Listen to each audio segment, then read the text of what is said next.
नमस्कार मित्रांनो. ज्या व्यक्तीचे घरकुलाचे हप्ते थकले होते त्यासाठी काय माहिती का, आता आनंदाची बातमी.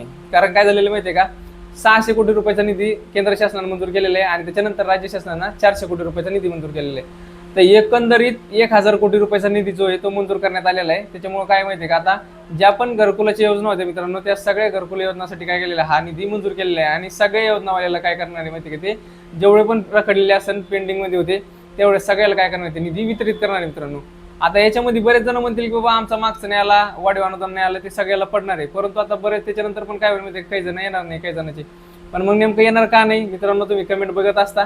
कारण काय माहिती की ते ह्या सिस्टम सोबत काय माहिती का, करप्शन केल्याशिवाय काही काही जणांचे हप्ते पडत नाही. आता बरेच जणांचं असं असतं की थोडेफार निधी देऊन घेऊन काम होत असतं. आणि जर नाही दिलं तर तुमचं काय होतं माहिती का, पेंडिंग मध्ये पडतं. काम होतं परंतु काय वेळा जास्त लांबतं. आता ते तुम्ही ठरवायचं तुम्हाला कसं काम करायचं. तुम्ही जर इमानदारीने काम केलं असतं तर ते काढून कसं घ्यायचं तुमच्यावर डिपेंड असतं ते. जर पैसे मागितले तर काय करायचं, तुम्ही तुमच्या पद्धतीने ठरवायचं काय करायचं, कुठं कोणाला भेटायचं, काय करायचं. परंतु काय असतं माहिती मित्रांनो, या सिस्टममध्ये जर तुम्हाला लवकर पाहिजे असेल तर काही ना काहीतरी कुठं नाही, म्हणजे हे देऊन घेऊन केल्याशिवाय होत नाही. हे मला माहिती आहे आणि तुम्हाला पण माहिती आहे.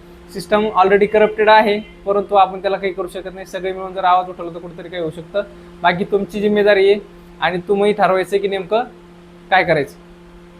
धन्यवाद.